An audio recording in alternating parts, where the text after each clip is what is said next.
শুরু করছি পরম করুণাময় মহান আল্লাহ পাকের নামে, যিনি আমাকে আপনাকে সুন্দর এই মানব জীবনে পাঠিয়েছেন। বিশ্বের সকল মানব জাতিকে আমার আন্তরিক সালাম। আসসালামু আলাইকুম রহমতুল্লাহ। আজকের আলোচনা ধর্মের বৈশিষ্ট্য কি, ধর্ম কি নিয়ে প্রতিষ্ঠিত। ধর্ম মানে ধারণ করা। ধর্মের মূল বৈশিষ্ট্য হল নির্দিষ্ট একটি জীবনের উপর, চরিত্রের উপরে প্রতিষ্ঠিত হওয়া, কোনো কিছুকে অবলম্বন করে সেই জীবনকে কায়েম করা, তারই নামই ধর্ম। যার কারণে আল কোরআন দেখেন বলেছে সর্বপ্রথম তোমরা বিল গায়েবের উপরে ঈমান আনো, আর সেই বিল গায়েবের সালাত কায়েম করো, আর যাকাত প্রদান করো। তাহলে সর্বপ্রথম এই ধর্ম কায়েম করতে গেলে আপনাকে ঈমান আনতে হবে। কিসের উপরে? লোকায়িত একটি বস্তু আপনার ভিতরে রাখা আছে, তার উপরে আপনাকে ঈমান আনতে হবে, এবং সেই জীবনের যে চরিত্র আছে, অস্তিত্ব আছে, তাকে পবিত্র করতে হবে। আর সেই পবিত্রতার ভিতর দিয়েই আপনি সেই বেলগায়েব বা সেই শক্তির সাথে আপনার সাক্ষাৎ হবে, মেরাজ হবে। ওই শক্তিতেই আপনি আপনার এই চরিত্রকে একত্রিত করতে পারবেন। এটাই হলো ধর্ম মানার মূল বৈশিষ্ট্য।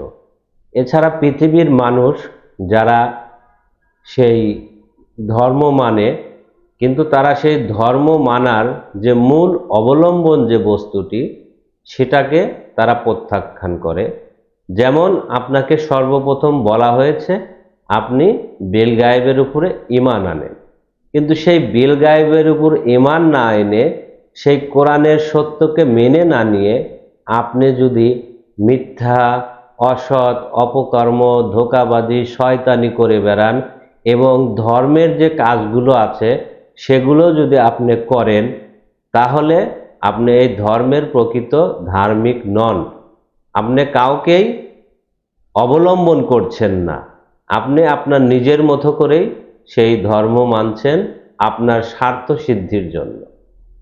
এটা কখনোই আপনার ধর্ম মানার সার্থকতা আসবে না। আপনার সার্থকতা তখনই আসবে যখন সেই ধর্মের ভিতরে একটি অবলম্বন করার বস্তু থাকবে, আর সেই বস্তুর ভিতর দিয়ে আপনি নিজে একটি বস্তুতে বা জীবনের চরিত্রে পরিণত হবেন। এটাই হলো ধর্ম মানার সার্থকতা। তাহলে পৃথিবীতে দেখেন ম্যাক্সিমাম মানুষ যারা ধর্ম মানছে, তারা কেহই এই কোরআনের গণ্ডি বা সীমানা বা এই সত্যকে মানছে না। যদি এই আল কোরআন কোনো কিছু অবলম্বন করতে না বলে, যেহেতু আল কোরআন আমাদের দলিল, সর্বশেষ গ্রন্থ, এই গ্রন্থতে আমাদেরকে ধর্ম মানার যে দিক নিশানা প্রদান করেছে, সেটা বাহিরের কোনো বিষয়বস্তু নয়, সেটা আমি আপনি, আমার ভিতরেই সেই ধর্মর বিষয়বস্তু রয়েছে, আমার ভিতরেই সেই সত্তা, সেই শক্তি রয়েছে, আমার ভিতরেই সেই চরিত্র গুণ রয়েছে। তাহলে ধর্ম কিন্তু আমি আপনি নিজেই ধর্ম। তাহলে সেই নিজেই যখন ধর্ম, কোরআনও সেটাই বলতেছে, তুমি তোমার হাত ভালো করো, তুমি তোমার পা ভালো করো, চোখ ভালো করো, চরিত্র ভালো করো, হালাল রিজিক ভক্ষণ করো। এভাবে কিন্তু আমাদেরকে আদেশ করছেন। সেটা কার জন্যে? সেটা নিশ্চয়ই আমার মঙ্গলের জন্যে। আর আমার মঙ্গলের জন্য যেহেতু বলা হয়েছে, তাহলে আমি একটা ব্যক্তি, আমি একটি বস্তু, আমি একটি অস্তিত্ব, আমি একটি জীবনধারী। তাই আমাকেই আমি যেন কায়েম করতে পারি, পূর্ণ করতে পারি, প্রতিষ্ঠা করতে পারি, তার কারণে এই ধর্ম। তাই ধর্মের মূল বৈশিষ্ট্য হলো কোনো কিছুকে অবলম্বন করা, কোনো জীবনের উপরে নিজেকে প্রতিষ্ঠিত করা। কারণ প্রতিষ্ঠিত হওয়ার কারণেই আমাকে সর্বপ্রথম ঈমান আনতে বলছে, আত্মসমর্পণ করতে বলা হয়েছে অদেখা কোনো বিষয়ের বস্তুর উপরে, অদেখা কোনো শক্তির উপরে। আর সেটা বাহিরে নয়, সেটা আমার ভিতরেই। সেটা ভিতরে বিষয়বস্তু একটু আপনাদেরকে উদাহরণ দিয়ে বলি। যেমন আমার ভিতরে অসংখ্য প্রাণের বাস আছে, তার ভিতরে আমার ভিতরে একটি মূল আত্মা আছে। সেই মূল আত্মাটা যদি থাকে তাহলে আমি আপনি থাকি।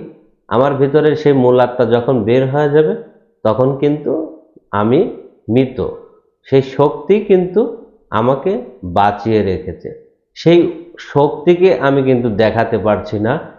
সেই অদেখা সেই শক্তির উপরেই আমাকে ঈমান আনতে বলছে। আর সেই শক্তি বা সেই জীবনের যে অস্তিত্ব আছে, ভূমিকা আছে, চরিত্র আছে, পবিত্রতা আছে, সেটার ভিতর দিয়েই আমাকে ওখানে পৌঁছাতে হবে। সেটা যখন হয়ে যাবে তখন আমার রবের সাথে, আমার আল্লাহর সাথে আমার মিরাজ মিলন হবে। এটাই মহাসত্য।